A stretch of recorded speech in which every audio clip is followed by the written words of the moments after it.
Hello, my name is Rochelle Innocent, and I'm the founder and CEO of Project Purpose. Welcome to our channel. Our community is focused on fostering the intellectual and character development in children.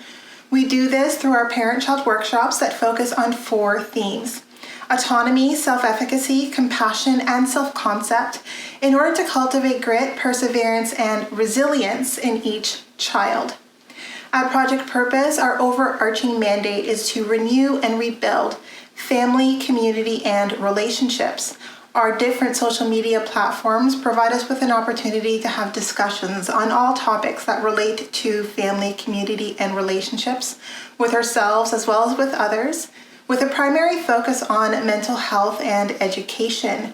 More precisely, the ways that the institutions of mental health and education play a role and have played a role in our societies at large.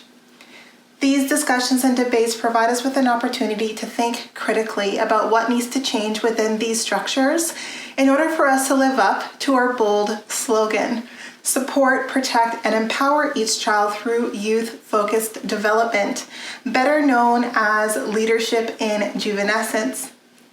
We recognize that in valuing our children's leadership potential, that also translates as recreating and co-creating environments, both socially and politically, in order for our children to thrive. For those of you who are particularly keen, we do write thought pieces every other Sunday, and we just dropped a thought piece this past Sunday, so definitely be sure to check that out once you're done watching this video. Also, if you're unable to watch via YouTube, no worries there. We are available on 6 different podcast platforms.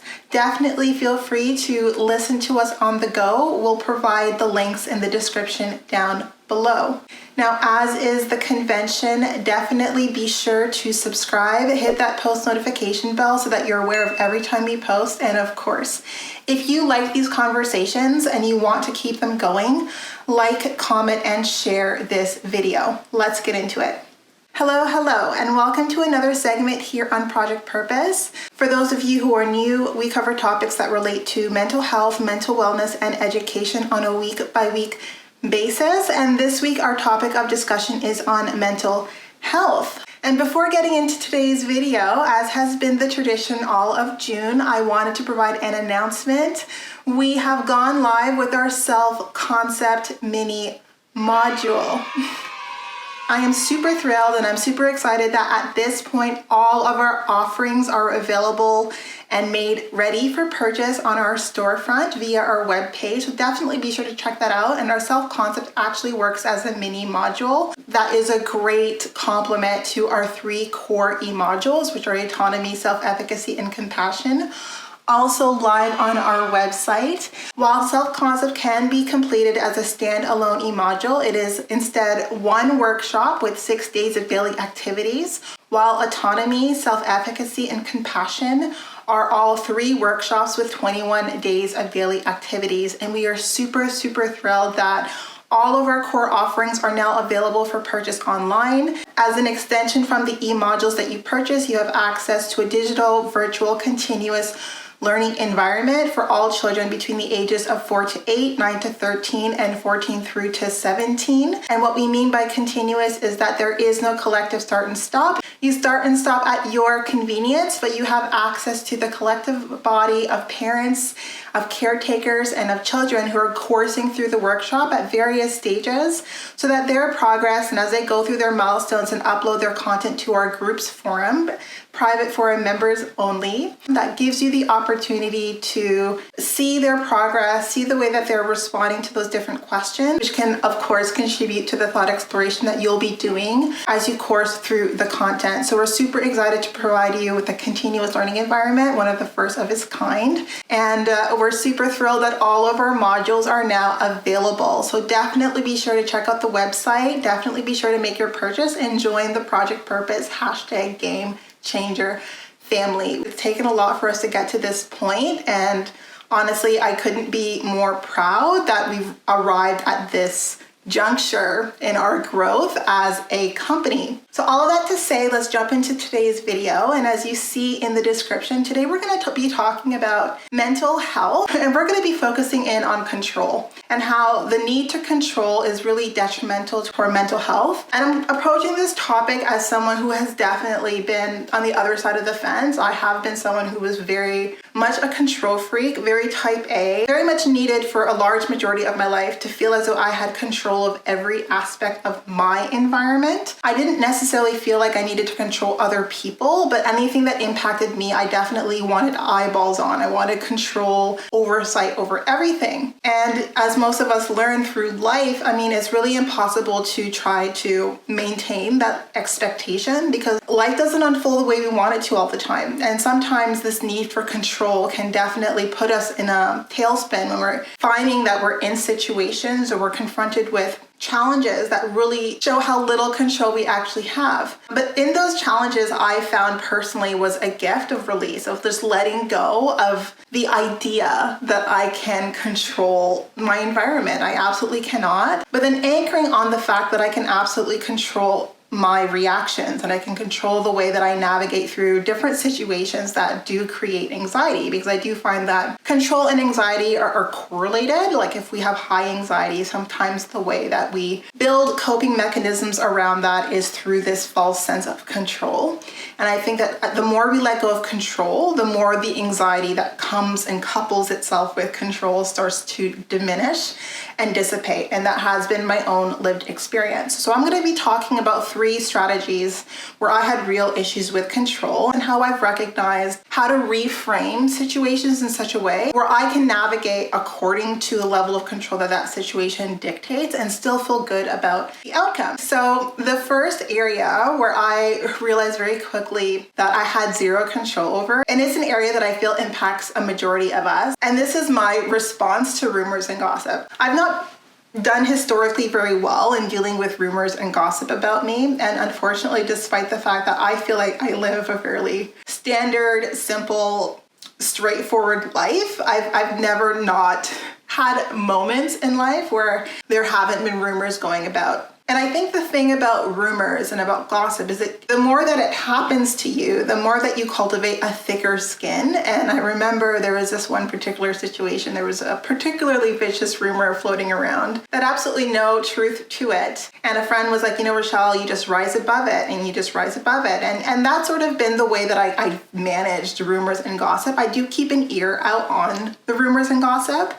but I rise above it because I recognize that the people who are truly for me are people who are not going to buy into those rumors, into that gossip. And the people who are not for me are going to latch on to anything and everything that they can in order to further validify any of the reasons that they provide themselves as to why I'm not their person. But as I've gotten older and as I've matured, this laissez-faire, dismissive attitude towards gossip and rumors, it's become something that I've needed to question and I've needed to challenge just based on the extremity of some of the rumors that have come up and about. And I firmly believe that what people say about me is none of my business, and I'd rather focus my attention on the goals and the aspirations and the dreams that I have.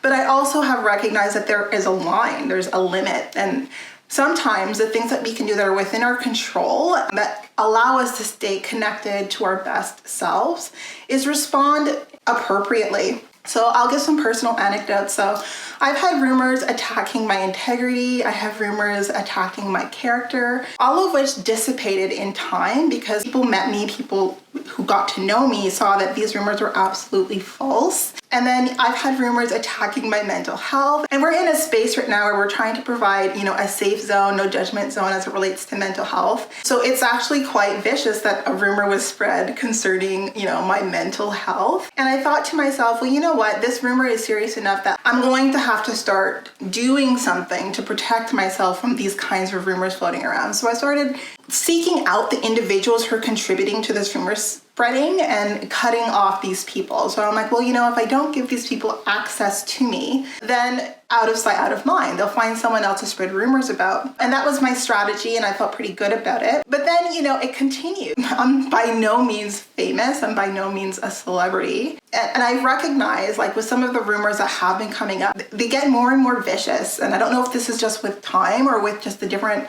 networks that I was floating in. And, they say competition does not breed loyalty, and that couldn't be more true. The latest rumor has to do with who I am as a person, and it had to do with me having this double life. So having sort of like a criminal by night sort of lifestyle. And at first I heard this rumor and I had to laugh, because what you see is what you get as it relates to me. Like, I'm not someone who lives this double life. I live a fairly straightforward, boring life. When I'm not in front of this camera, I'm working on Project Purpose. It's been like my entire life at this point. Like, I'm very much consumed in her growth and getting her up and going. So when I heard this rumor, I really didn't pay a whole lot of attention to it. But then I recognized that there's something very insidious about a rumor that has to do with painting me as being criminally minded, when I have 2 degrees and a master's. Like, I have worked with very reputable multinational companies, and I'm very proud of the companies, each company that I've worked for. I've worked internationally. I've launched my own business. And I don't know who could be less of a candidate for such a vicious rumor. Also, I think background checks are available for anyone. I think that it's everyone's business, like who has a criminal background and who does not. So it would be easy to get a background check to get a sense of whether or not this is true. But rather than kind of do due diligence, a lot of people just kind of take what they are given as at face value. And I think confronted with that, I can't just rise above vicious rumors like that. But what do I do? Like, how do I ensure that these kinds of rumors where, they're vicious rumors, they're hurtful rumors, they're dehumanizing, and there's no truth or merit to them. Like, how do I address it? And as an HR professional, you just document. And I'm like, that's how I've dealt with it. Like, I'm just documenting everything and anything, whether it has something to do with the rumor or does not. And I'm giving myself the 2 years, especially at this juncture, at this point in time, where we're starting to try to peel back the layers behind typecasting people, behind stereotypes, behind different things that dehumanize different individuals in different ways. I don't think that I'm setting a good example as a leader by allowing these kinds of rumors to continue to float. I think when I say that, like, what's within my control, I have different reactions that I can engage in, and I'm still going to rise above it. I have absolutely no intention of meeting these people or this person at their level and, coming back with a rumor. But I will say that I consider it to be libel, I consider it to be defamation, and also discrimination. I don't think that it's appropriate to call someone a criminal when they've not done anything criminal. And I don't think that it's appropriate to smear, to run a smear campaign and destroy someone's character and destroy someone's integrity for no reason. Or maybe you have a reason, but maybe I've upset you or have offended you in some way, shape, or form. Or maybe you're suffering from, envy or rejection or anger. Whatever the case may be, you're going to be held accountable. But regardless of what it is anyone's experiencing, like, these kinds of vicious rumors stand to really negatively impact people. And I'm trying to build something beautiful. And I have worked really hard in my career to get to this point in my life and get to this stage in my life. And I've thought a lot about, how does one deal with gossip and rumors? Like, has a really negative impact on our mental health, because we feel kind of out of control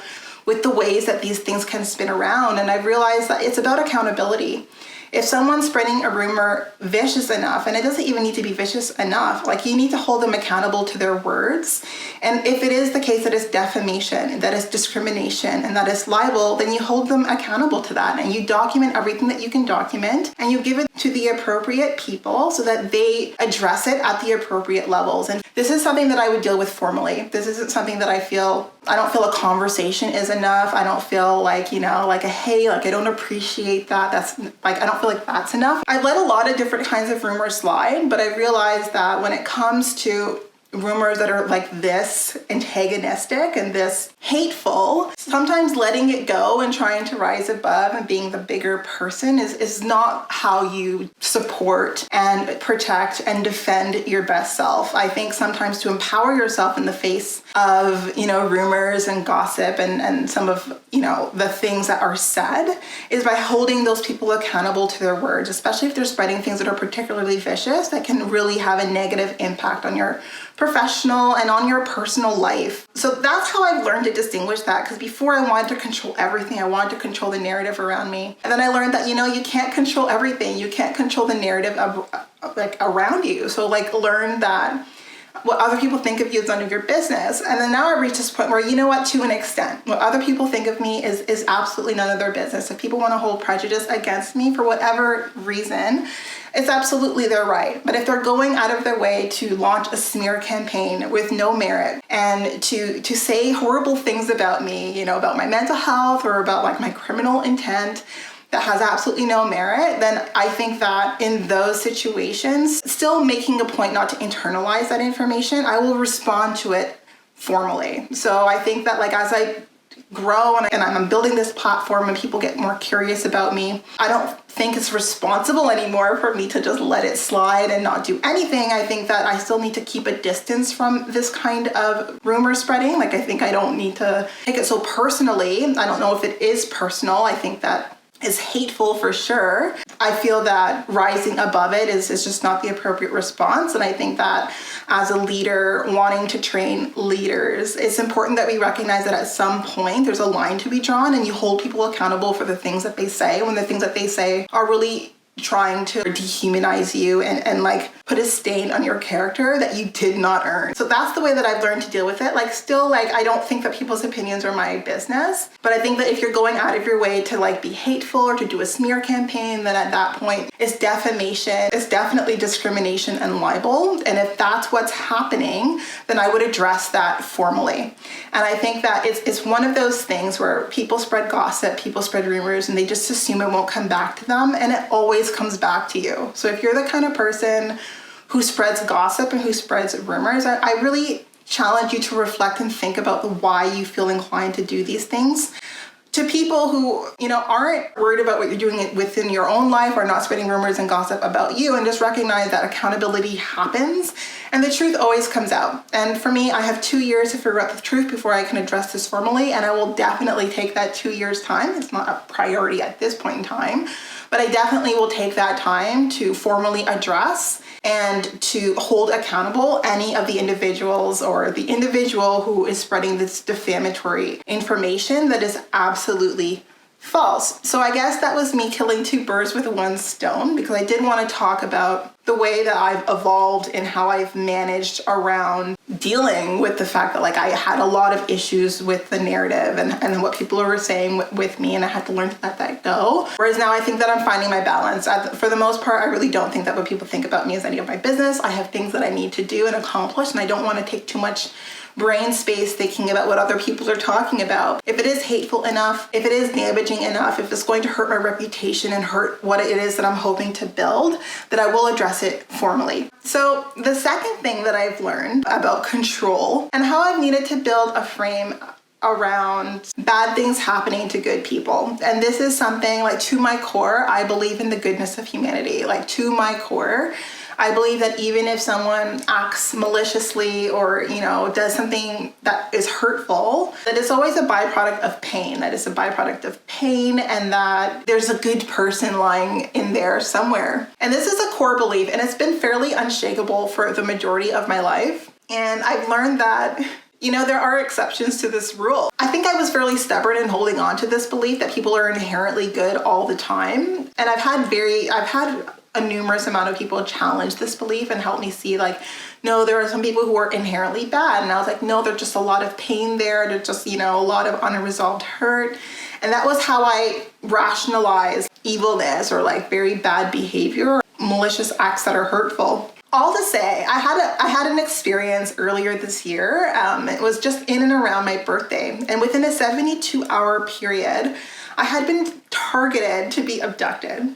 I was almost violently attacked. I was very sure I was going to be violently attacked. Then I kind of put myself in a situation, I guess, to be targeted, to be robbed, and potentially worse as well. And this is all within a 72-hour period. And I think that maybe at first it was just kind of a spiral. Like, I think the first event where I recognized and realized I was being targeted to be abducted was just such a violent realization that it just made me like maybe less vigilant about, you know, the other two instances that involved two other individuals. But then like by the time that like the imminent danger had passed, I was very shaken. And I was very shaken. My whole world of view was very shaken because I recognized that there are people who do good deeds, but who are inherently evil, like who have very evil intent. And for me, like, I'm always someone who recognizes good deeds as like, I'm like, oh my gosh, like this is so generous, like this is such a good deed. And I feel so good about it. Like I feel so grateful when I receive help and support from others. So then to have the realization that I was actually being set up to have really terrible things happen to me, and then to have that happen like 3 times within a 72-hour period. So one involved 2 individuals who kind of set themselves up to target me. It's not something I'm going to go into detail with now, but then there was the one individual, and those 2 individuals were male, and then the one individual, I felt very sure that I was going to be physically harmed by her. And then another male who I thought was helping me, but then I realized that he was also targeting me for potentially like even worse than the first 2 individuals, like if that can even be on a spectrum, to be honest. Like all of it was like I was very much in physical danger. I was not okay. So I was still doing videos at this time. I was still sharing content and sharing my advice on things. And I was dealing with a lot of just reorientation of my values and beliefs about the world around me. And honestly, for about a month, I didn't even leave the place that I was staying. I was staying in Airbnb at the time, and I didn't leave because I was just so shaken by the level of violence that I was introduced to and then like stayed sort of exposed to across 3 days. And I say 3 days, and I know, especially now, like I've done so much research on it. I've been consumed with research on it, which is probably not the best, but it's been part of my recovery and my healing period. And I recognize that, bad things happen to good people. And a lot of the times it happens to good people because we recognize good deeds as genuine, which also led to the realization that I need to stop defining a person as a good person by the good deeds they do, and recognize that a good person is based on what they couldn't even think about doing. And I've had to do that flip because I've realized that I take so many deeds and actions as a true depiction of how someone is on the inside. And I think there are a lot of people who cannibalize on that and who leverage that, especially if you're a female and in a vulnerable position. They leverage that kind of thinking to really exploit you and to harm you. And even now, like I'm still fairly shaken by it, but I think that I'm giving myself time to process it because again, it did definitely shake my entire world view. But it's interesting, like I've arrived to where I am right now, and I love walking. I'm someone who loves exploring. I love roaming. And the last walk that I went on, there were a few gentlemen who kind of jeered at me, like they said hello, but it didn't feel very comfortable. And I said hello back and I kept walking, and that was the end of it. But there was something within me that was like, Rochelle, you don't need to do this anymore. These walks were enjoyable, but they're not enjoyable if any part of me feels like I'm exposing myself to danger by going on these walks. And I'm trying to find my balance between going out and not going out. And at this point, there's no real need. And the fact that I'm still trying to get a sense of my own comfort levels as it relates to being out and about as a single female, just based on like what could have happened to me. I was like, you know what? I don't want to do this. And part of me was wondering, well, Rochelle, is this a trauma response? And I think that I've just become wary. I think sometimes enough things take place that it changes you. It changes you fundamentally. These experiences or these almost experiences just change the way that you look at things. And I think that change manifests itself in a change of behaviors. And some of those changes of behaviors are things that like maybe you need to work through, and they're a byproduct of something that is broken and that needs fixing. But I think other times, some of the behaviors that stem out of it is just growth. It's just growth and recognition that I need a new set of skills to make sure that I do not expose myself to this situation again. And I think that there's a part of me that's very heartbroken about the fact that there are people who I can no longer justify as being inherently good people who are just hurting. I think that I've had like the brutal reality that there are people who are absolutely not. I'm like, and I think that was the way I tried to control the narrative. I kind of control my sense of cultivating a fearlessness about the world around me, just feeling like everyone was inherently good. And at this stage, when I think about like how I can still navigate in the world around me, recognizing that I do not have control over people's intentions.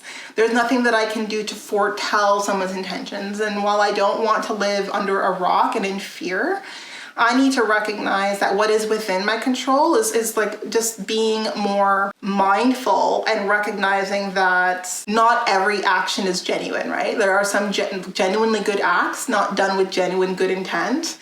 And I just need to take it case by case. And that lack of control is very scary. Like not having a framework that makes me feel safe all the time is very scary.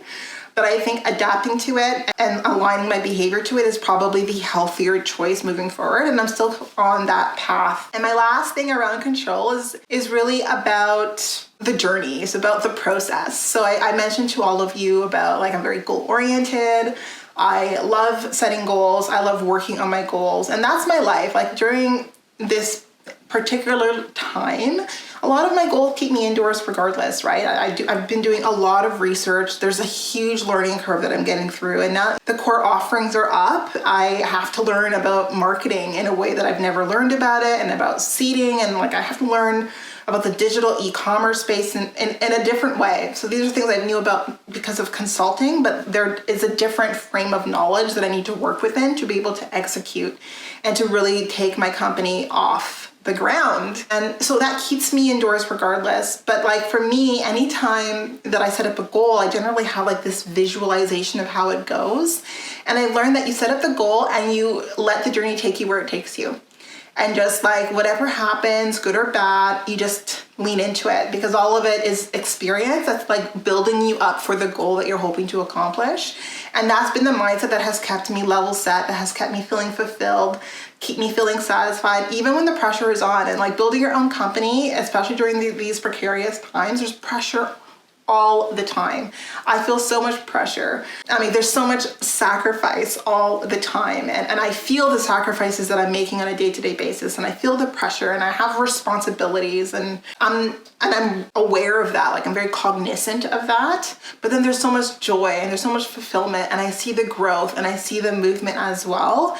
So it's really about just trusting the process, knowing that the end result is going to come, not the way that I visualized it, but a manifestation is a manifestation regardless. And I think the recognizing that it is beyond what I could visualize is something that I've learned to cherish. In any case, I provided you some anecdotes. I know I went in a bit of a tailspin on one of my points, because I think it was appropriate for me to use this opportunity to just let everyone know that like as Project Purpose is building, I need to be more cognizant. I can't always respond with the same tools that I had before. I think accountability is something that is within our realm of control, holding people accountable to their actions and holding people accountable to their words. I think that that's something that I am realizing I need to do a balance between rising above and holding people accountable. And then, just recognizing that humanity is so complex, right? And to try to whittle humanity down to what is more palatable for me is a false sense of control that can really get me into a lot of trouble. And also just realizing that the journey is unfolding in the unknown. Always. I mean, I have a goal in mind. My goals always manifest, but I've learned that like I can't control the process. I can't control the way that it gets there. I just need to be sure that I will arrive at the destination that I see within my mind, even if the way that it looks is not anything that I can visualize necessarily. I've always been very happy with every goal that I've been able to accomplish, recognizing that the goal always translates very differently in reality, and most oftentimes better. So I want to leave you with that little tidbit of advice. I hope that that is helpful to you. I hope that that helps you if you're dealing with any of these situations as it relates to gossip or rumors, or dealing with people who really don't have good intentions, or even like as you go through a lot of the unknown and a lot of the ambiguity and volatility that is present in today's daily life. So thank you so much for watching. I really appreciate your engagement. If you're still here, you know what I'd like you to do. Definitely follow us on Instagram, follow us, like our Facebook page, subscribe to our website. We are on every social media platform you can think of. Definitely give us a shout, give us a like, and I'll see you in our next video. Talk to you soon.